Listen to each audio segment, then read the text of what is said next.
본 방송에서 제공하는 투자 정보는 투자 판단에 대한 조언입니다.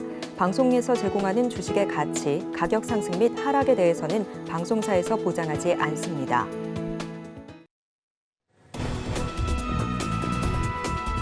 시청자 여러분 안녕하세요. 오늘을 돌아보고 내일을 준비하는 오늘장 내일장 2부 진행의 백선혜입니다. 장 마감까지 확실한 승부 전략과 내일장 주목할 섹터까지 제시해드리고 있습니다. 오늘도 저희 방송과 함께 하시면서 성공적인 투자 전략 가득 담아가시기 바랍니다. 저희 방송 유튜브를 통해서도 보실 수 있습니다. 유튜브 검색창에 서울경제TV라고 검색하시면 저희 방송과 함께 하실 수 있고요. 본 방송이 시작되기 전에 오후 1시부터는 유튜브 라이브로 먼저 찾아뵙고 있습니다. 이 점도 많은 관심 부탁드리겠습니다. 그러면 오늘장 내일장 2부 본격적으로 출발합니다.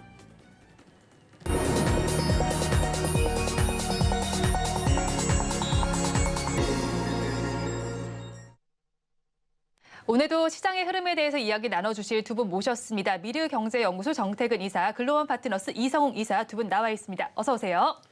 반갑습니다. 네, 오후 시장의 흐름을 먼저 좀 짚어봐야겠습니다. 이사님께서는 어떻게 좀 바라보시나요? 대책 없이 빠지잖아요. 정말 네. 이게 근데 상당히 좀 뼈아플 수가 있는 것들이 일단 중소형주잖아요. 중소형 중심의 코스닥 시장이다 보니까 이 와닿는 게 더 크게 있을 수가 있을 것 같아요. 지금 사실 코스닥 같은 경우에 지금 1월 달 들어와서 오늘까지 보게 되면 아마 종가 지금 기준 한 7.6%거든요. 모르겠어요. 제가 볼 때 그렇게 크게 빠진 건 아니에요. 지수로 봤을 때는. 그런데 이게 종목은 또 얘기가 틀려지잖아요. 네. 지금 오늘까지도 반도체 그동안 계속 온 디바이스 AI, 뭐 CXL 그리고 최근에 온센서 AI 얘기 나오면서 반도체가 상당히 많이 올랐었는데 지금 반도체가 무너진 게 상당히 뼈아플 것 같아요. 제주 반도체 같은 경우 지금 일주일 동안 이제 20%가 넘게 빠지고 있는 상황들이고 그리고 이제 더 많이 빠진 종목들도 있겠지만은 현재 그러니까 끝이 없다라는 게 지금 상당히 큰 문제가 될 것 같아요. 그래서 지금 가장 중요한 건 이 반도체 섹터를 포함해서 코스닥 시장이 좀 진정세를 보여야 되는데 진정세를 보기 전까지는 아마 개인 투자자분들께서 상당히 좀 상심이 크지 않을까라는 생각이 들어요. 근데 이럴 수밖에 없는 것들이 코스닥 같은 경우는 1월 달 하락이 좀 늦게 나왔어요. 무슨 얘기냐면은 코스피 같은 경우 1월 3일부터 하락이 나왔었거든요. 근데 코스닥 같은 경우는 시간차를 두고 1월 10일부터 하락이 나온 상황이기 때문에 아마 코스피보다는 코스닥이 바닥을 잠재줄 좀 더 시간이 걸린다라는 보시는 게 맞는 것 같아요. 그래서 그런 걸 또 반영하는지 모르겠지만은 지금 현재 코스닥 같은 경우 하락 종목 수가 1286 종목이거든요. 그러니까 상당히 극단적으로 이렇게 하락이 나오고 있다는 거죠. 그래서 이런 것들 때문에 종목들이 뭐 10%, 15% 빠지는 건 우습게 밀릴 수가 있는 구간들이기 때문에 상당히 뭐 투자 심리는 안 좋다라고 보시는 게 맞는 것 같고요. 뭐 계속 안 좋은 얘기만 드리는데 네. 여기서 또 이제 긍정적인 얘기를 좀 드리면은 2022년 1월 달 한번 가보시면 될 것 같아요. 그때 당시에 코스닥이 1000포인트에서 800포인트 빠졌거든요. 지수만 20포인트 빠졌어요. 네. 그럼 종목들은 더 대책 없이 많이 빠졌을 거거든요. 근데 중요한 건 그때 1월 달에 20% 넘게 빠지고 2월 달, 3월 달 바닥이 좀 잡혔거든요. 이 얘기를 왜 말씀드리냐면은 지금도 그런 상황이 될 가능성이 저는 상당히 높다라고 봅니다. 지금 하락하는 게 좀 뼈아플 수가 있겠지만은 이게 대세 하락은 저는 아니라고 보거든요. 네. 그렇기 때문에 아마 참 미묘하게 10월 달에서 11월 달 넘어가면서 분위기가 바뀌었고 12월 달에서 1월 달 넘어서 분위기가 바뀌었거든요. 그래서 아마 또 달이 바뀌면은 분위기가 바뀔지 모르기 때문에 조금 인내를 좀 가지라는 말씀을 좀 드리고 싶네요. 근데 이사님께서 말씀을 그때 종가 베팅할 때 해주셨는데 사실 이제 이게 좀 뼈아프긴 하지만 맞았던 게 네네. 11월장이 좋았으니까 1월장이 뭐 좋지 못할 것이다라고 전해주셨잖아요. 근데 오늘 마지막 거래일인데 역시 좀 그 결과가 맞았던 것 같아요. 그럼 2월장은 좀 어떻게 전망하세요? 2월 달은 일단 돌아서주길 바라야겠죠. 네. 그래서 기도하는 네. 거예요? 네. 지금은 기도를 할 수밖에 없을 것 같아요. 지금 하락을 어떻게 제가 뭐 할 수 있는 부분은 아니잖아요. 아닌데 그러다 보니까 과거 사례를 계속 볼 수밖에 없어요. 네. 달이 바뀌게 되면서 분위기가 바뀌었던 것들이 지금 차례로 제가 말씀을 드렸듯이 지금 마찬가지 2월 달 같은 경우에도 조금 전에 말씀드린 2022년 2월 달 예를 들게 되면서 그러니까 지금은 낙폭 과대 인식이 나와야 된다라는 것들이죠. 뭐 소위 주변에도 신용매매 이런 얘기, 신용장고인 얘기하신 분들이 상당히 많은데 모르겠어요. 제가 볼 때는 지난 9월 달 같은 경우 9월 달부터 10월 달까지 하락할 때는 그때 당시에 하락폭이 상당히 컸었기 때문에 신용장고에 대한 얘기가 나올 수 있는데 지금은 그게 아니라고 봅니다. 어찌보면 원초적으로 말씀드리면은 지금의 시장 하락은 하락하기 때문에 하락한다라고 보시면 될 것 같아요. 그러니까 우리가 주식시장 얘기할 때 관성의 법칙도 얘기를 하잖아요. 그러니까 하락의 힘이 계속 연속적으로 발생이 되는 거예요. 그러다 보니까 이게 어떤 낙폭 가대라든지 아니면 2월 달에 달이 바뀌게 되면서 분위기가 반전된다든지 이런 것들이 나오게 되면서 또 시장이 안 빠지네? 분명히 또 이렇게 될 겁니다. 근데 그렇게 되기 전까지는 시장이 많이 힘들 수가 있다라는 것들이죠. 그래서 결론은 뭐냐면은 일단 1월 달에 하락은 누가 네. 보더라도 뭐 수급에 의한 힘이라 봐야 될 것 같아요. 반도체가 빠지게 되면서 수급의 균형이 깨졌고 그로 인해 가지고 투자 심리가 완전히 흔들렸기 때문에 이렇게 되는 부분들이기 때문에 지금은 이제 낙폭 가대 인식 요게 그러니까 2월 1일부터 딱 반전이 나온다. 뭐 그거는 저도 지켜봐야 될 것 같아요. 그러나 네. 확실하게 말씀드릴 수 있는 건 지금은 어쨌든 하락 종목에서 1270 종목이거든요. 더 이상 나빠질 게 없다라는 인식이 좀 발생이 되게 된다라면 네. 하락 종목수 기준을 봤을 때 뭐 1300 종목까지 간다고 하더라도 더 이상 이제 나빠질 구간이 없다는 인식이 나와야 좀 바닥을 잡을 수 있다라고 말씀드릴 수 있을 것 같고요. 그리고 지금 상황에서는 일시적으로라도 네. 800포인트를 이탈할 가능성을 좀 염두에 두는 게 좋을 것 같아요. 그렇죠. 오늘 장중에도 사실 네. 800선이 무너진 모습이 나타나기도 했습니다. 그런 만큼 이사님께서는 좀 어떤 의견으로 이 오늘 시황을 좀 바라보셨는지 궁금한데요. 거래소 코스닥이 차별화가 나타나는 모습인데 우리가 월요일 시장부터 네. 시장의 색깔이 바뀌는 측면이 나타났습니다. 거래소 코스닥의 차별화가 월요일부터 시작이 되었는데 이때 반응했던 주식들 같은 경우가 정부의 정책의 가능성을 두고 저 PBR 관련주들이 반응을 하기 시작을 했었고 그러면서 보통 성장주에 대한 접근을 해야 될 때, 하지 말아야 될 때의 가장 핵심은 금리 측면인데 금리가 지금은 인상기가 아니라 인하를 할 수 있는 시기다 보니까 여기에서 성장주는 뭐 함께 가야 된다는 시각을 가지고 있었어요. 그런데 이게 한 2거래일 정도까지도 시장의 변화 없이 오늘은 더욱 자금의 쏠림이 가중되는 모습이 나타나고 있어요. 그리고 코스닥 시장 같은 경우는 60일선을 이탈하는 흐름이 나오는데 이 부분이 우리가 일반적인 시장 안에서는 60일선을 이탈하고 한 4거래일 정도 이내에 복원이 나타났습니다. 그래서 첫 번째 60일선을 이탈한 최근에는 바로 복원이 나와서 시장을 볼 때는 그래도 성장주 같은 경우가 이제는 반등이 나오겠구나라고 볼 수 있었는데 그걸 뒤집으면서 이제는 추세가 하락 추세로 돌입할 가능성도 엿보이는 게 코스닥 시장의 추세 흐름이에요. 그러면 시장의 반응들을 볼 필요가 있는데 시가총액 상위주 같은 경우가 전일 같은 경우는 제약바이오군들이 시장 대비해서 강했는데 오늘은 다 동반해서 이렇게 하락을 하는 모습들이거든요. 그다음에 투매의 형태가 아직 나타나지 않았고 그러면 시장 안에서 수급적인 투매 현상이 나오면 거기에서 바닥은 잡을 수 있을 텐데 그런 현상이 아직은 나타나지 않았다는 점에서 거래소 코스닥의 시장 차별화 현상은 좀 지속될 가능성이 높아 보여요. 차라리 종목별 차별화가 나오는 게 나은데 그런 측면이 아니라 오늘처럼 시가총액 상위주 코스닥 기준으로 같이 이렇게 밀리는 흐름이 나온다는 건 시장에서 질적인 흐름 같은 경우도 좀 안 좋다는 판단이 듭니다. 그렇다 보니 현금을 보유하고 계신 분들은 빠르게 현금을 쓸 타이밍은 네. 아니라는 말씀을 드리고요.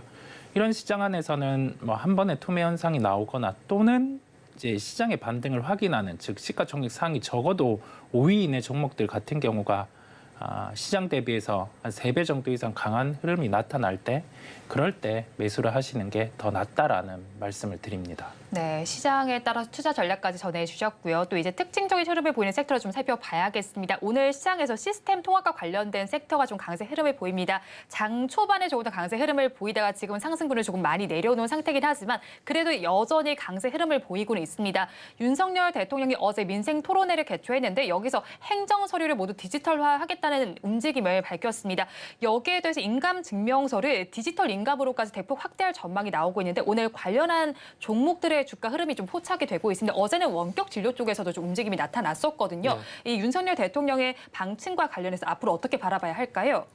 그런데 오늘 그 질문에 대답을 드리기 전에 한 가지 네. 우리가 봐야 될 부분은 뭐냐면 이게 물론 오늘까지도 소위 말하는 저PBR 관련 종목들은 좀 군집을 이루면서 그렇게 태막으로 이루면서 상승이 나오고 있거든요. 네. 근데 방금 말씀하신 SI 같은 경우는 특정 종목 강세가 지금 테마를 이끈다라고 보시면 될 것 같아요. 무슨 얘기냐면은 SI 관련주 해가지고 오늘 한솔 인티큐브라는 종목이 상한가에 갔거든요. 근데 그 외 종목들 같은 경우 물론 8%가 작은 상승은 아닙니다. 네. ST래픽이 8.5%, SK가 5.7% 상승이 나오는데, 그러니까 1등주 대비해서 나머지 종목들의 상승이 그리 크지가 않다라는 거죠. 그러다 보니까 제가 드리고 싶은 말씀은 뭐냐면은 특정 종목이 테마를 이끌고 있는 상황이기 때문에 테마의 흐름이 그렇게 중요하지 않을 수 있는 장이라는 걸 말씀을 좀 드리고 싶은 네. 거죠. 아무래도 지금 최근에 오늘 시장 분위기를 전반적으로 반영을 하는 것 같아요. 무슨 얘기냐면은, 그러니까 시장이 전반적으로 어떤 투자 심리가 안 좋다 보니까 테마 전체적으로 종목을 이끌기보다는 아무래도 리스크가 좀 있다 보니까 특정 종목을 이끌게 되면서 쏠림 현상이 나오고 있다는 게 특징을 봐야 될 것 같아요. 그래서 오늘 한솔 인티큐브가 그래서 상한가에 진입이 됐는데, 말씀하셨듯이 뭐 행정서류 뭐 이런 온라인이나 이런 부분도 있는데 네. 그 특징주 뉴스에 나왔거든요. 엔비디아가 코어 AI라는 그 회사 쪽으로 2천억 정도 펀딩했다는 그런 뉴스가 있었는데, 네. 요게 요 이슈가 간밤에 나왔었거든요. 그래서 요 이슈를 해가지고 한솔 인티큐브가 지금 상한가에 지금 진입이 된 상황들이고, 그리고 이 한솔 인티큐브가 강세를 보이게 되면서 SI 관련 테마가 네. 상승 상위로 현재 올라와 있다고 보시면 될 것 같아요. 그럼 한솔 인티큐브 같은 네네. 경우에 사실 오늘 상한가로 올라가 있는데 네네. 시총 자체가 좀 작은 그쵸? 종목, 이제 300억도 안 되는 걸로 알고 있는데 가지고 계신 분들께서 어떻게 대응해야 되나요? 아, 오늘 같은 날 이거 잡았으면 기분 좋지 않을까요? 기분 좋을 것 같은데, 어제 같은 경우에, 일단 결론부터 말씀드릴게요. 이거를 만약에 가지고 계신 분들은 상당히 기분이 좋을 것 같아요. 그런데, 오늘 상한가의 한 절반 이상을 좀 덜어내는 게 좋지 않을까라는 생각이 들거든요. 왜냐하면은 예를 들게 되면은 어제 이제 보시면 아시겠지만은 철도 지하와 관련돼가 종목들이 전반적으로 강세였거든요. 네. 근데 오늘 약세 출발이 됐어요. 근데 그런 걸 굳이 다 맞을 필요는 없거든요. 그리고 지금 시장 상황을 봤을 때는 줄 때 챙겨라. 네. 줄 때 챙겨라. 그런 말씀을 꼭 드리고 싶네요. 그래서 혹시라도 이 종목을 따라잡아서 잘 수익을 내고 계신 분들 같은 경우는 저는 개인적으로 그러니까 이거 수익 일단 절반 이상 내셔가지고 내일 어떻게 되는지를 한번 보시는 게 좋지 않을까라는 말씀드리고 싶네요. 그리고 뭐 오늘 같은 흐름이 당분간 만약에 코스닥 시장에 이런 현상이 내일도 모레도 지속이 되게 된다라면은 아마 이런 현상이 좀 더 나올 것 같아요. 개별 종목 중심의 어떤 빠른 순환매 이런 게 나올 것 같기 때문에 다시 한번 말씀드리지만은 줄 때 챙겨라. 이 말씀 드리고 싶네요. 그럼 수익이 나올 때 어느 정도 생겨가자라는 전략을 네네. 제시해 주셨고요. 또 오늘 장에서 살펴본다면 화장품 섹터는 좀 약세 흐름이 나타나고 있습니다. 네. 아무래도 아모레퍼시픽의 영향이 아닐까 싶은데 아모레퍼시픽 굉장히 급락세가 펼쳐지고 있고 네. 이 여파가 화장품 섹터 전반에 미치고 있습니다. 지금 화장품주들의 약세 어떻게 좀 판단하고 계실까요? 그 아모레퍼시픽 4분기 실적 같은 경우가 중국의 회복이 더딘 점을 보여줬어요. 그러면 여기에서 중국의 회복이 어떤 식으로 나올 수 있는지 한 부분과 이후의 실적의 초점을 어떻게 맞춰야 되는지까지 보겠는데, 중국의 실적 같은 경우가 재고가 아직 남아있는 상황이죠. 매출은 볼륨이 올라갔는데 영업이익이 못 올라갔다는 건 그만큼 그 단가 같은 경우가 박하게 나갔거나 아니면은 좀 손해를 보고 나간 경우가 많았다고 판단을 할 수 있겠습니다. 시장에서는 중국에 대한 부분의 실적 확인을 하는 부분이 한 가지, 그다음에 반대급부에서 북미라든지 중국 외에 매출이 올라올 수 있는 구조를 갖추면 아마 주가는 반등이 나올 거예요.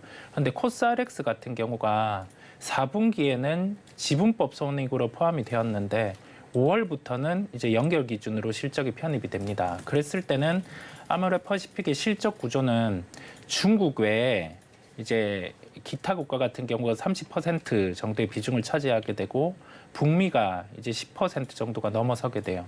그 기점으로 주가 같은 경우는 좀 변동이 있을 것으로 보이고요. 그다음에 1분기 실적까지 아마 중국 법인의 이러한 좀 좋지 않은 영향들이 좀 지속이 될 수 있겠죠. 그렇다 보니 결론은 1분기 실적까지 확인하고 중국 법인이 4분기보다 좀 나아지는 실적을 보여준다라고 하면은 그때는 매수 대응이 가능하다는 말씀을 드리고, 지금 아모레퍼시픽 실적 영향으로 뭐 동반해서 화장품주들이 조정이 나온다고 했을 네. 때는 북미 쪽 매출 비중이 대부분 있는 기업들, 뭐 코스메카 코리아라든지 인그루드랩 일반적으로 이 정도가 있고요. 그다음에 소재와 관련된 부분을 납품하는 쪽, CNC 인터내셔널 이런 쪽 같은 경우는 아무래 퍼시픽의 실적에 미스난 부분에 영향을 받지 않는 구조다 보니까 네.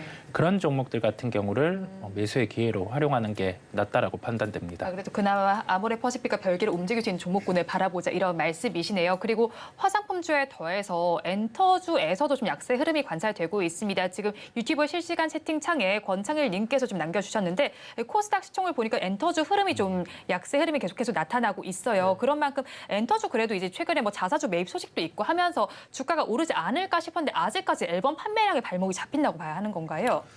뭐 그런 것도 있겠지만은 네. 지금은 시장 핑계 대셔도 돼요. 아. 코스닥이 지금 2.2% 빠지는데 오락무락 세타가 피해갈 수 있을까요? 뭐 갑자기 뭐라 해야 될까요? 어떤 이슈가 있을까요? 그 지금 같은 장세 JYP 엔터테인먼트 같은 종목이 가려면은 갑작스럽게 이제 뭐 뉴진스였다 앨범 판매 갑자기 1억 장을 판매를 했다. 뭐 이런 것들이 아니라면은 과연 지금 시장에서 엔터주가 갈 수 있을까라는 그런 저는 생각이 좀 들거든요. 왜 제가 이런 말씀 드리냐면은 종목을 매매하실 때 이런 거 잘 보세요. 종목에 영향을 주는 이슈는 제일 하단에 종목이 있고요. 네. 그 위에 업종이 있고 그 위에 시장이 있거든요. 가장 센 게 누굽니까? 끝판대적인 시장이가. 예. 네. 지금은 시장으로 다 설명이 됩니다.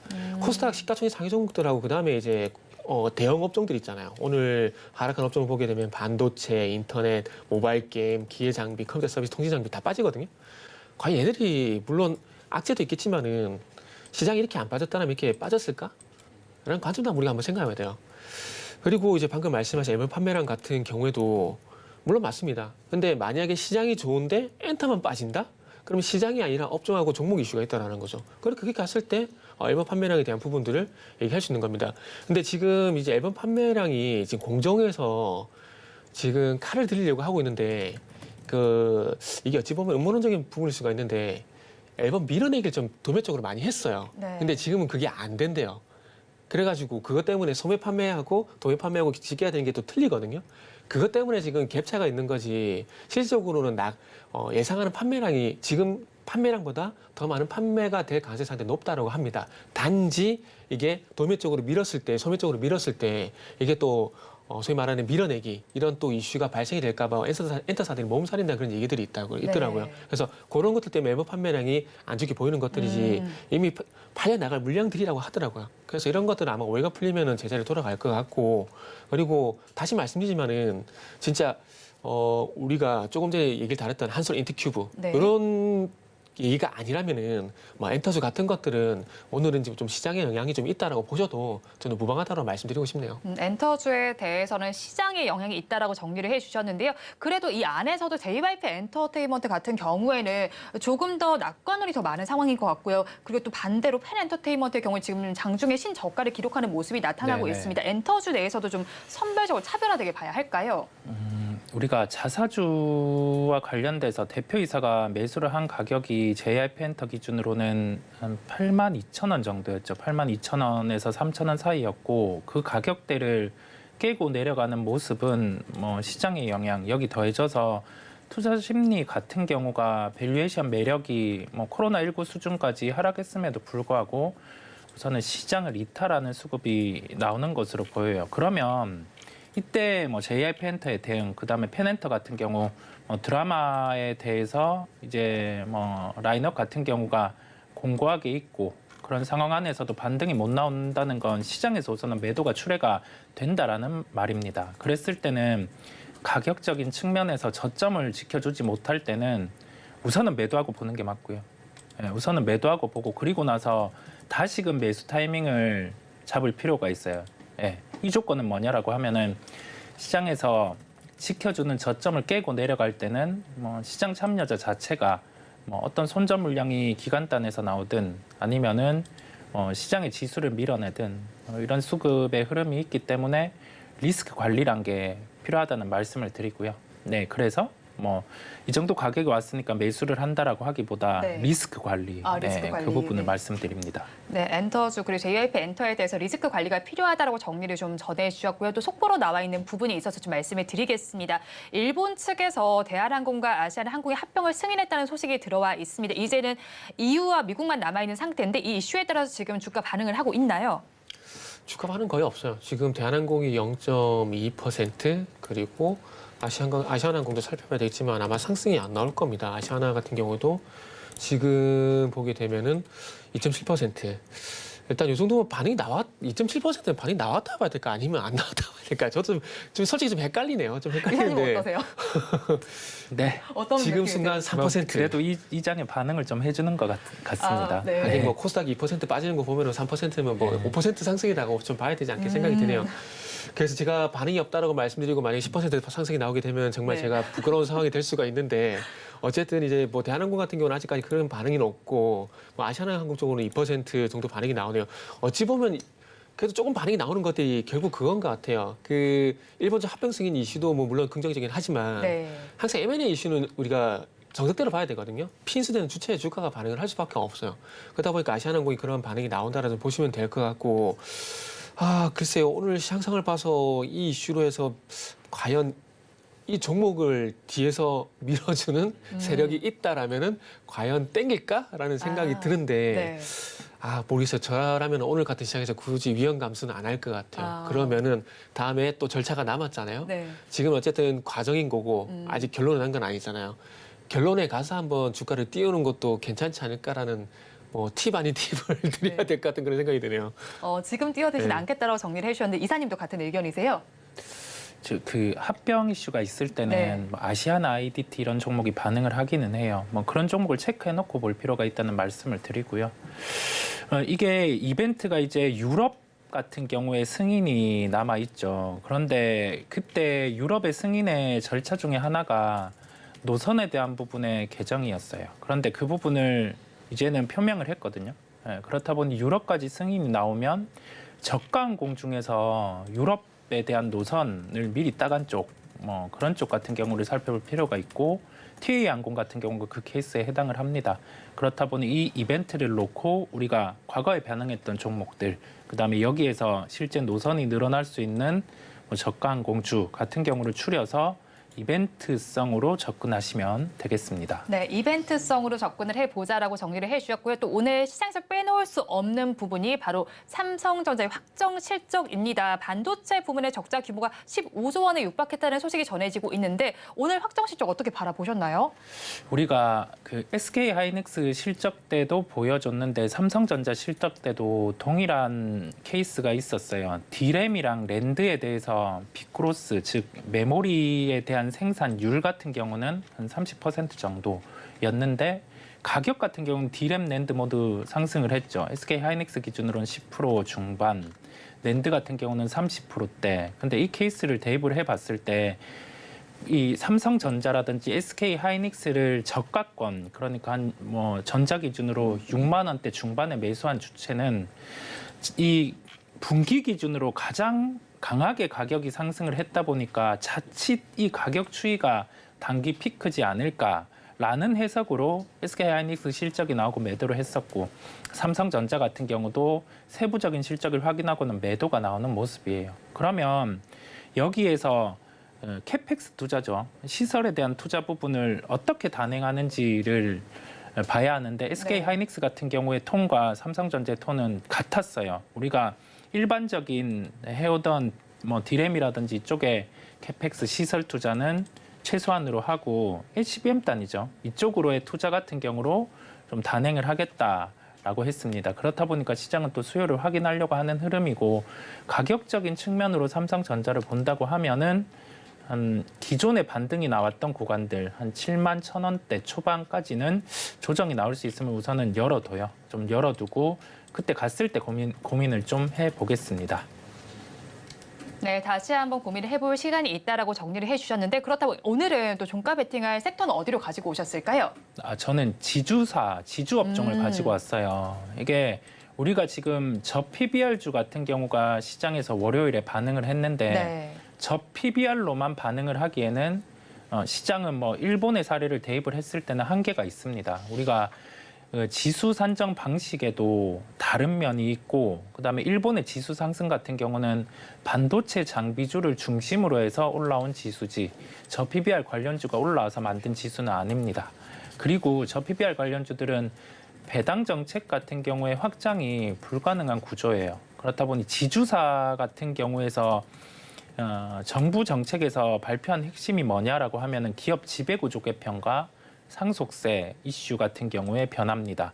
이 부분은 세제 개편의 효과가 일반적으로 존재를 하고 지배구조상에서 아마 5일에 이제 거버넌스 포럼이 열려요. 그때는 저 PBR과 관련된 부분을 대입을 해서 우리나라 대형주가 일본의 사례를 대입했을 때 어떻게 흘러가는지를 얘기를 하겠지만 6월에 상법 개정안을 놓고 보면 미리 상법 개정이 이루어진 게 보험주 그 케이스를 대입을 해봤을 때 지금 할인받고 있는 지주사 같은 경우가 기업 지배구조 개편 그다음에 여기에 대해서 상속세에 대한 개편이 이루어지면 할인에 대한 부분을 덜고 갈 수 있을 것으로 보입니다. 그러면 한편으로는 자사주의 비중이 높은 기업을 볼 필요가 있는데 롯데지주가 자사주 비중이 한 32% 정도, SK가 24.6%, 삼성물산이 12.6%입니다. 그러면 자사주에 대한 소각의 강제성은 지금 없어요. 기존에 보유하고 있는 자사주 같은 경우를 자사주 소각에 대한 제도가 나오더라도 의무는 없습니다. 그랬을 때 우리가 실적 발표위의 컨퍼런스 콜에서 주주 친화 정책을 내비친 기업들 같은 경우가 지주사 중에서도 주가가 강할 수 있거든요. 그런 기업을 추려보시면 되겠습니다. 네, 그러면 추려봐야 된다고 정리를 해주신 만큼 종가 베팅할 종목 어떤 걸로 가지고 오셨을까요? 네, 저는 삼성물산을 말씀드리려고 합니다. 네. 아까 말씀드린 근거를 바탕으로 흘러가는 종목인데 자사주 보통주가 13.2%, 우선주가 9.8% 비중을 차지하고 있습니다. 이 부분을 3분기, 4분기 실적 발표 때 5년 내 전량 소각을 하겠다는 결정을 했고요. 여기 더해져서 관계사의 배당 수익 재원을 60에서 70% 이 부분을 배당 재원으로 활용하겠다 했습니다. 그러면 삼성물산 주주는 이 삼성물산의 관계사의 배당 부분이 수치가 될 때 배당 재원으로 내려받을 수 있는 거죠. 그렇다 보니까 우리가 지주사의 할인 요소가 풀릴 수 있는 점이 존재를 한다라는 말씀을 드립니다. 연간 예상 영업이익은 3조 1천억 원이에요. 이 부분을 감안해서 목표가는 1차로 14만 5천 원을 제시해드리고 손절가는 12만 5천 원인데 이 가격은 처음에 시세가 났던 가격대 이 부분을 이탈하는 가격이기에 감안을 하시면 되겠습니다. 네, 일단 오늘 종가 베팅할 종목은 삼성물산 가지고 오셨고요. 종가에 베팅을 해보시고 목표 주가는 14만 5천 원 그리고 손절 라인 12만 5천 원 제시를 해주셨습니다. 그렇다면 이사님의 종가 베팅 섹터도 알아봐야겠죠? 저는 섹터라기보다는 그냥 테마라 보시는 게 맞는 것 같아요. 그냥 철도 테마 이렇게 말씀드릴게요. 네. 일단 먼저 말씀드리고 싶은 부분은 지금 시장에서는 개별 이슈에서 티 오르는 게 아니라면은 정말 쉽지 않다라고 말씀드리고 싶어요. 어느 쪽 가도 쉽지 않거든요. 그게 그렇다라면은 그냥 불꽃을 한번 쫓아보는 것도 괜찮다라고 좀 판단했습니다. 그러다 보니까 철도 지하와 관련돼 가지고 좀 준비를 했는데 일단은 1월 9일 날 철도 지하화 및 철도 부지 통합 개발에 관한 특별법이 일단 통과됐다고 하거든요. 그러면서 이제 3월 달에 정부에서 준비하고 있는 부분들이 철도 지하 노선 구간 상부 개발 구상 그리고 철도 네트워크 재구조화 이런 것들을 통해서 종합 계획을 수립을 착수한다라고 합니다. 일단은 법도 개정이 발의가 됐고 그리고 여야 모두 현재 철도 지화에서 상당히 좀 긍정적이기 때문에 아마 일단 테마긴 하지만 그래도 좀 실체가 있지 않나라는 말씀 한번 지금 드려보고 싶어요. 그리고 이제 오늘 이제 한동훈 비대위원장이 오늘 수원에 방문해가지고 철도 지화 관련해서 총선 공약 발표할 예정이라고 했었는데 발표했는지 잘 모르겠어요. 잘 모르겠는데 일단 어쨌든 여도 그렇고 지금 이제 야도 그렇고 철도 지화 관련 공약이 나올 예정이기 때문에 아마 지금 이 철도 테마로 보게 된다라면은 시기로 보게 된다라면은 초입일 가능성이 상당히 높다고 봐집니다.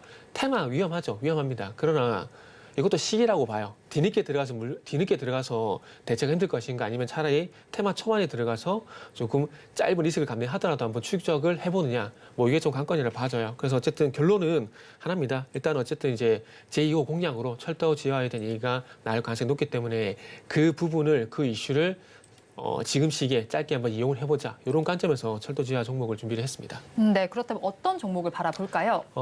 동아지지를 준비를 했어요. 네. 항상 어쨌든 결론은 지하로 내려가는 거잖아요. 네. 그럼 터널을 뚫어야 되지 않겠습니까? 그러면 터널 뚫는 회사를 봐야 되는 거고요. 네. 그러다 보니까 저는 이제 철도 지하와 관련돼 가지고 대장은 동아지질이다라고 생각을 좀 하고 있습니다. 이 회사 같은 경우는 이제 터널 TBM 공법 국내 1위 회사고요. 그리고 GTX 서울 지하철 9호선 그리고 이제 한강 해저터널 공사 이런 것들 상당히 많이 진행해 왔습니다. 그래서 국내에 대구경 실드 TBM 공법 같은 경우는 뭐 국내 수준 한 90% 거의만 다 싹 쓴다고 보셔도 될 것 같아요. 그만큼 이제 인지도가 높은 회사고 이제 뭐 앞으로도 뭐 기대가 되지만 지금 하고 있는 공사들도 해외 쪽 같은 경우는 싱가포르 터널 공사도 이제 진행을 하고 있고요. 그리고 국내 쪽 같은 경우는 김포 파주 TBM 터널 공사 진행 중이기 때문에 전혀 또 실체가 없는 종목은 아닙니다. 일단은 많은 공사를 통해서 실적을 만들어가고 있는 사항들이고 거기에다가 어찌 보면 이제 지금 총선 테마 같은 경우는 부스터 역할을 좀 한다라 보시면 될 것 같아요. 그래서 이런 통선 이슈로 인해 가지고 한번 바닥권에서 탈출이 되는지 한번 보시는 게 좋지 않을까 생각이 들어요. 요 차트 좀 잠시 보시면서 말씀드리면은 전반적으로 요 종목 같은 경우는 12,000원 부근대에서 계속 바닥을 좀 확인하고 있는 종목이에요. 지금 화면을 보시게 되면은 지금 언제부터냐면 작년 1월 달부터 12,000원대 부분들 계속 지켜주고 있는 상황이거든요. 이렇게 본다면 최근에 또 거래량이 또 심상치가 않아요. 뭐 11월 3일 같은 경우는 갭으로 떴다가 전강 후각으로 밀려버렸지만은 이번에는 다른 패턴이거든요. 그리고 거래량도 차이가 상당히 많이 난 상황들이고요. 그래서 바닥권에서 튀어나갈 가능성이 있기 때문에 오늘 뭐 전일 대비 낙폭이 좀 크긴 하지만 그럼에도 불구하고 다시 한번 반등 시도가 나올 수 있다는 점을 보게 된다라면은 충분히 공략 가능하다고 생각을 했습니다. 그래서 목표가 같은 경우는 17,500원, 손절가는 13,500원 제시하도록 하겠습니다. 네, 오늘 동아 지지를 종가 베팅할 종목으로 짚어주셨고요. 목표 주가는 17,500원 그리고 손절가는 13,500원 제시를 해주셨습니다. 그리고 요즘 들어서 살펴본다면 자동차주의 흐름도 굉장히 좋습니다. 오늘 장중에는 기아가 현대차를 시총을 제치는 모습이 나타나기도 했는데 완성차에 대한 흐름은 어떻게 좀 파악하고 계실까요?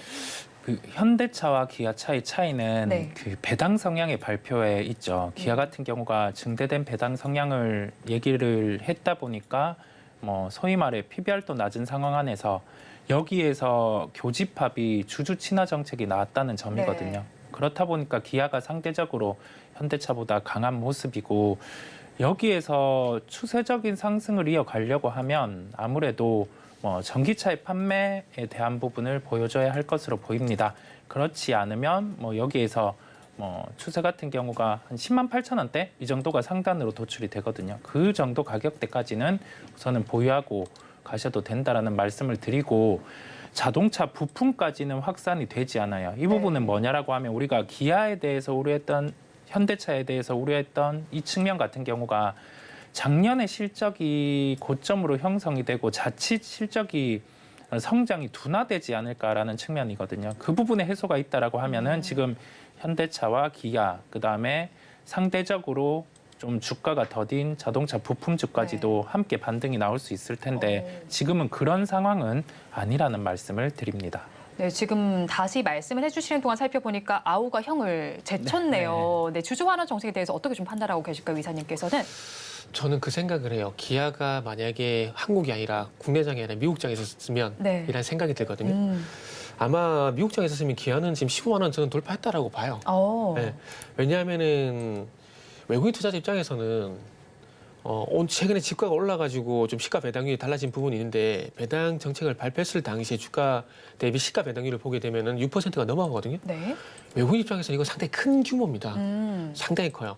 예전에 미국에서 이제 수익률 차이가 있었는데 그때 당시에 수익률이 몇 %냐면 8%였거든요. 네.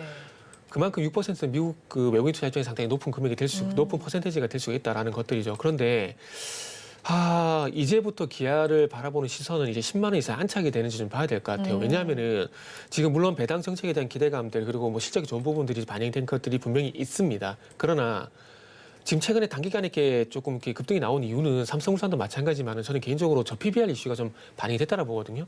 그러면 이 저 PBR 이슈가 선반영이 되고도 만약에 상승이 나오지에 대한 부분은 조금 더 확인이 좀 필요하지 않을까라는 생각이 들어요. 왜냐하면 한번 속았잖아요.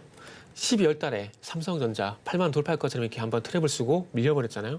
그렇기 때문에 기아 같은 경우도 뭐 다시 한번 전고점 부분에 접근을 하게 되면서 돌파 가능성이 분명히 있는 부분이 있겠지만은 그럼에도 불구하고 저 PBR 이슈가 저는 전반적으로 좀 많이 반영이 됐다라고 보고 저 PBR이 결국 주가 부양을 하라는 얘기거든요. 네. 그럼 주가 부양을 하기 위해서는 가장 좋은 게 뭡니까? 주주 환원책이잖아요. 그게 자사주 배당이거든요. 근데 이번에 기아가 고배당을 하잖아요. 그러니까 그 타깃에 딱 기아가 들어가게 된 거죠. 그렇기 때문에 제가 뭐 기아가 안 좋다는 얘기가 아니고요. 지금의 저 PBR 관련 종목들의 급등 현상이 해소가 되고 난 이에도 선반이 되고 난 이에도 이런 흐름들이 나온지 대한 부분들은 조금 지켜볼 필요가 있다라는 말씀을 드리고 싶은 거죠. 안 좋은 것이 아니라 조금은 좋은 게 있으면은 안 좋은 부분도 한번 체크를 하고 가는 게 좋겠다라고 생각하시면 될 것 같아요. 네, 좋은 부분, 안 좋은 부분을 모두 체크해 보자라고 정리를 해주셨습니다. 그렇다면 저희는 마감 동시효과 구간, 우리 시장은 어떤 분위기 보이고 있는지 양대 시장의 분위기를 살펴보겠습니다. 양대 시장은 오늘도 좀 힘을 내지 못하는 양상이 펼쳐지고 있습니다. 장중에도 계속해서 힘을 내지 못하고 있었고요. 특히나 코스닥 시장의 낙폭이 더 크게 나타났습니다. 코스피 지수를 먼저 살펴본다면 0.28%의 약보합세로 2,490선에 마감을 할 것으로 예상됩니다. 다음으로 코스닥 시장으로 넘어가겠습니다. 코스닥 시장 장중에 낙폭이 컸는데 결국에 800선이 무너졌습니다. 2.46%의 내림세가 나타나면서 798선의 종가를 형성할 것으로 예상되고 있습니다. 이어서 수급 상황 체크를 해보겠습니다. 코스피 시장을 먼저 살펴보겠습니다. 코스피 시장에서는 외국인 투자자들 많이 사고 있습니다. 531억 원을 담아내고 있고요. 반면에 기관 투자자들과 개인 투자자들 동반 매도에 나서고 있습니다. 각각 100억 원, 300억 원대로 매도세를 보입니다. 이어서 코스닥 시장으로 넘어가겠습니다. 코스닥 시장에서는 개인 투자자들만이 홀로 사고 있습니다. 2천억 원 넘게 사고 있고요. 반면에 외국인과 기관 동반 매도에 나서고 있습니다. 외국인은 800억 원 넘게 그리고 기관은 1,000억 원 넘게 팔아내면서 기관의 경우에는 오늘까지 7거래일 연속 매도세를 보이고 있습니다. 오늘 시장 상황 이사님께서 어떻게 바라보셨을까요?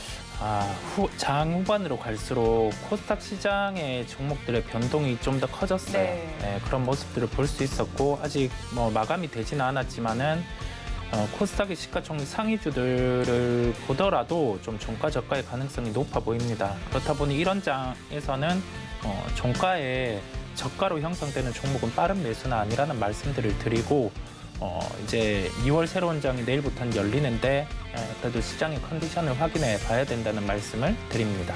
네, 시장의 컨디션을 좀 확인해 보자라고 정리를 전해주셨는데 선물 시장의 좀 수급 양상을 좀 살펴보고 싶습니다. 외국인 투자자의 경우는 최근 들어서 좀 퐁당퐁당하면서 우리 시장에 발을 들여놓고 있거든요. 최근의 수급 상황 어떻게 바라보셨나요?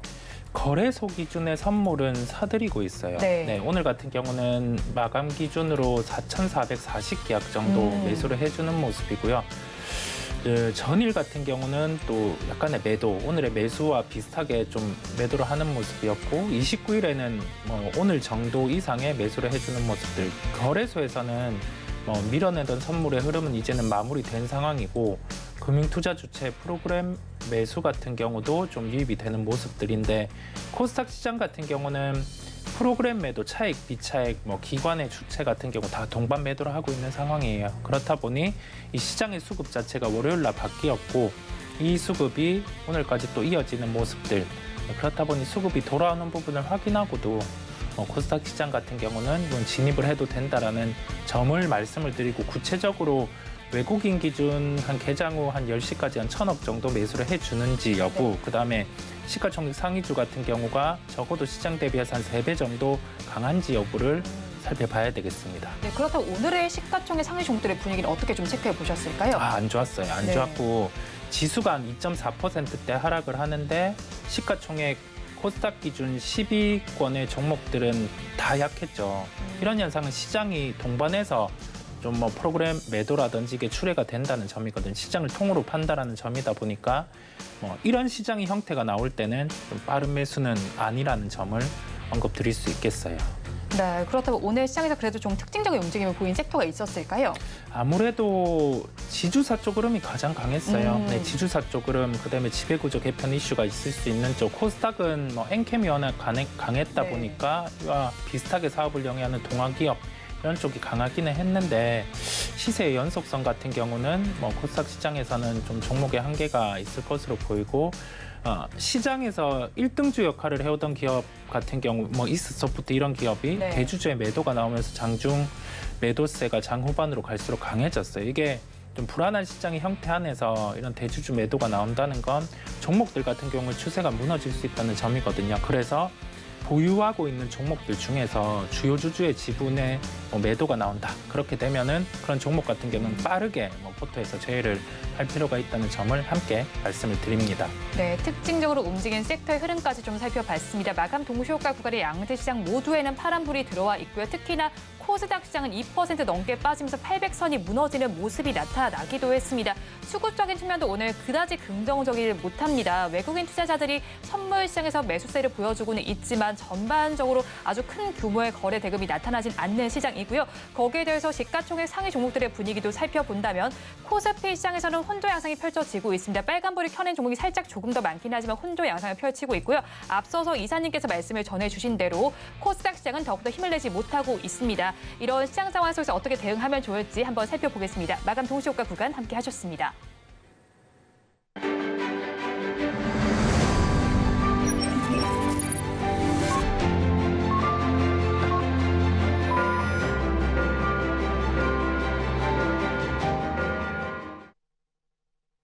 오늘 우리 시장 굉장히 아쉽게 마감이 됐습니다. 업종별로는 어떻게 마감이 됐는지 살펴보겠습니다. 코스피 시장을 먼저 살펴보겠습니다. 하락하는 업종이 조금 더 많이 집계가 됐습니다.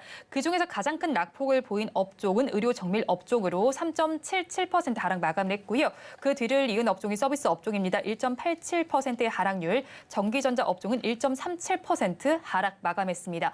이어서 코스닥 시장도 살펴보겠습니다. 지수의 흐름도 굉장히 어려웠던 만큼 하락한 업종이 대다수의 업종으로 나타났습니다. 반도체 업종이 가장 좋지 못했습니다. 3.88%의 약세가 나타났고요. 그 뒤를 이어서 소프트웨어 업종이 3.54%, 그리고 컴퓨터 서비스 업종이 3.44% 약세로 마감을 했습니다. 오늘 시장 굉장히 아쉽게 마감을 했는데 이사님께서는 오늘 시장 어떻게 바라보셨을까요? 저도 마찬가지로 아쉽죠. 네. 제 경험상 코스피는 안 빠지는데 코스닥만 빠지는 시장이 과연 몇 번 있었을까라는 생각이 좀 들거든요. 근데 솔직히 말하면 지금은 생각이 안 나요. 단지 이제 1월 달 좀 급락이 나왔을 때 2월 달, 3월 달 어떤 흐름들이 나왔는지를 과거사를 찾아보고 최근에 찾은 게 2022년도 1월 달 흐름이거든요.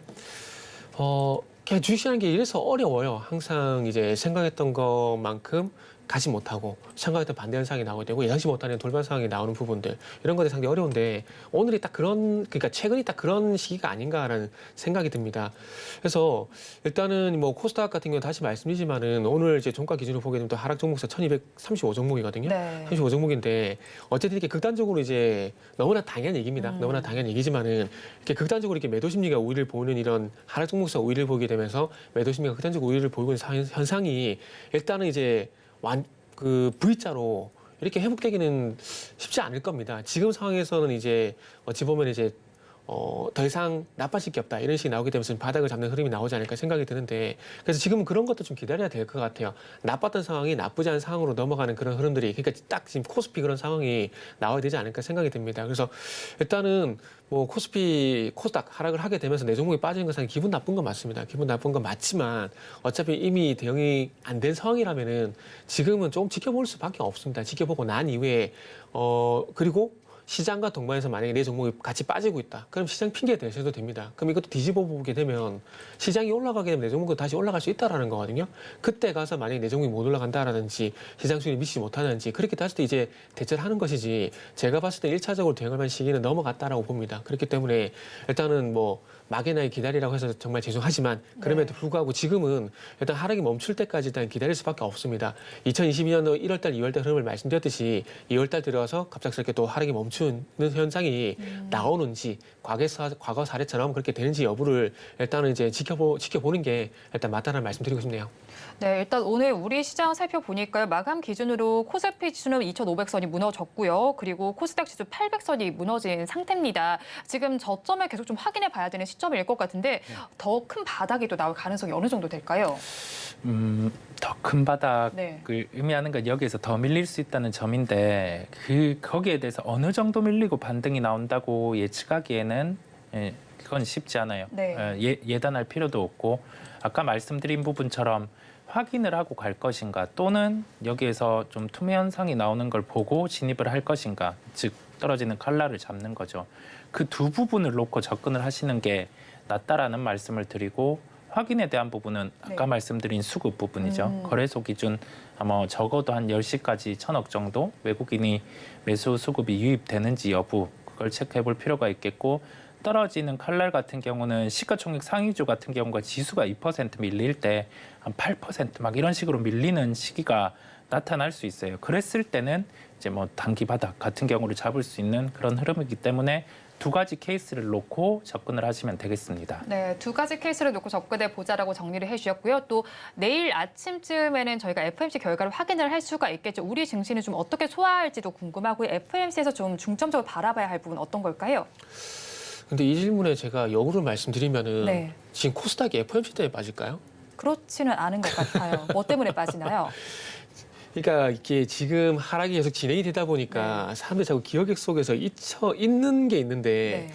지금 이제 코스피하고 코스닥이 시간차를 두고 지금 빠졌는데 왜 빠졌냐면은 자 11월 달 12월 달 올라갔잖아요. 네. 지금 1월 달 빠지잖아요. 그러면 지금 빠진 이유가 그러면 빠지면은 올라갔은 거고 그러면 올라갔을 때 이유가 뭔지가 중요한 거거든요. 네. 올라갈 때 뭐 때문에 올라갔습니까? 금리에 대한 기대감이 있었잖아요. 그래서 11월 달 12월 달 올라갔고 1월 달 와서 주가가 빠지는 것들은 네. 요게 선반영이 됐거나 아니면 금리에 대한 기대감이 무산이 됐거나 이 두 가지 중에 하나거든요. 그 이유로 시장이 하락을 하게 된 거고 하락이 계속 진행이 되다 보니까 매도에 매도를 불러일으켜서 낙폭이 더 크게 나오는 겁니다. 그거 말고는 제가 볼 때는 이유가 없다라고 봐요. 그리고 여기서 개인적으로 이제 박제를 할 건데 저는 이제 3월 달까지 동결이라고 봐요. 네. 1월 달, 3월 달. 왜냐하면은 이유는 단 한 가지입니다. 시장 FOMC가 시장에 끌려가고 싶지 않다라는 게 제가 볼 때 가장 큰 이유예요. 그리고 이게 이제 그 내면적인 이유고 표면적인 이유는 3월 달, 6월 달, 9월 달, 12월 달 3개월마다 그거잖아요. 점도표 조정하고 경제 전망치 조정하잖아요. 저는 이제 내년에서 올해로 넘어오게 되면서 이 점도표에서 중요한 거는 물가보다는 경제 전망치라고 보고 있어요. 네. 그래서 이번 1월 달, 3월 달 동결하게 되고 3월 달에 이 점도표가 나오게 되는데 여기서 경제 전망치하고 그 금리 전망치를 어떻게 하냐가 상당히 중요하다고 봐지거든요. 그 중요한 건 그 경제 전망치인데 이번에 12월 달 같은 경우 경제 전망치 1.4%를 잡았거든요. GDP 전망치를.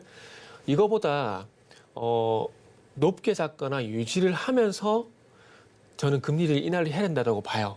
왜냐하면은 만약에 경제 전망치를 낮추면서 금리를 하게 되면은 결국에는 이제 인디안 기후제처럼 계속해서 경기 둔화한다 경기 둔화했던 것이 맞아 떨어가게 되는 거거든요. 그럼 낙폭이 더 크게 나올 수가 있어요. 네. 그런데 반대로 금리 전망치 유지하면서 아니면 상향 조정하면서 금리를 하게 된다. 그러면 결국 이거는 금리 정상화로 가는 과정이라고 긍정적으로 판단할 수가 있다는 거죠. 그렇기 때문에 일단은 그만큼 경제 전망치가 중요하다는 생각이 들고 그리고 3월 달에 이 처음으로 올해 어떤 전망치의 점도표를 제시하고 난 다음에 연준이 액션을 취할 가능성이 상당히 높기 때문에 아마 골드만삭스가 계속 3월 달 우기고 있거든요. 네. 근데 한 가지 이쪽도 걱정이 되는 게 작년 10월 달인가요? 그때 네. 당시에 JP모간의 제이미 다이머건 회장이 뭐라 그랬냐면은 네.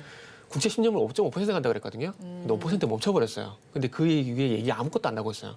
아마 손실 처리했거나 아니면 슬그니 포시를 뺐거나 아마 그 두 네. 중에 한 가지 같은데 골드만삭스도 그런 우려를 안 범했으면 좋겠어요. 그래서 뭐 이건 여담이었고 어쨌든 결론은 FOMC 1월 달 내일은 일단 동결이 될 것 같고 그리고 가장 중요한 것은 코스닥이 빠지는 건 네. FOMC 때 밤에 빠지는 것은 아니다. 이렇게 말씀드리고 싶네요. 일단 FOMC에서 3월까지는 기준금리를 동결할 가능성이 있겠다고 정리를 해주셨습니다. 그렇다면 이사님께서는 FOMC 이후에 바라볼 섹터 어디라고 좀 보실까요? 확인하고 싶어요. 뭘 확인하고 FOMC 싶으세요? 나오고 네. 미국 시장이 어떻게 흘러가는지를 확인이라는 말씀을 많이 드리는 이유가 미리 예단해서 선제적으로 매수할 만큼 시장의 컨디션이 좋지 않기 때문이고요. 그렇다 보니까 FOMC에 대해서 여기에 대해서 금리에 대한 톤을 발표한 이후에 지금 시장에서 강했던 성장주들의 미국 시장의 반응을 보고 그 부분을 대입해서 우리나라를 보시면 되겠습니다. 네, 미국 증시에서의 흐름을 먼저 확인하고 대입해서 우리나라 증시를 바라보자라고 정리를 해주셨습니다. 지금까지 글로원 파트너스의 이성웅 이사 그리고 미르경제연구소의 정태근 이사와 함께했습니다. 오늘 말씀 고맙습니다. 감사합니다. 오늘장 내일장 2부에서 전해드린 내용 정리해서 보여드리겠습니다. 화면으로 확인해 보시죠. 오늘장 내일장 2부의 핵심입니다. 먼저 이성웅 이사님의 종가 베팅 종목입니다. 삼성물산 짚어주셨습니다. 연간 예상 영업이익 규모가 3조 이상으로 전망이 됩니다. 이 점 한번 참고를 해보시면 좋겠고요. 목표 주가는 14만 5천 원, 손절 라인 12만 5천 원 제시해 주셨습니다. 다음으로 정태근 이사님의 종가 베팅할 종목 이어서 살펴보겠습니다. 동아 지지를 짚어주셨습니다. 터널 TVN 공법이 우리나라에서 1위입니다. 주요 사업에서 호조를 보이고 있다는 점을 짚어주셨는데요. 목표 주가는 17,500원, 손절 라인 13,500원 잡아주셨습니다. 본 방송에서 제공하는 정보는 투자 판단에 대한 조언일 뿐 해당 주식의 가치와 수익률을 보장하지는 않습니다. 아울러 서울경제TV와 서울경제신문은 당사의 브랜드입니다. 최근 당사를 사칭하는 피해 사례가 늘어나는 만큼 각별히 주의해 주시기 바랍니다. 오늘장 내일장 2부에서 준비한 순서는 여기까지입니다. 저희는 내일 이 시간도 여러분과 함께하겠습니다. 오늘도 시청해 주신 여러분 고맙습니다.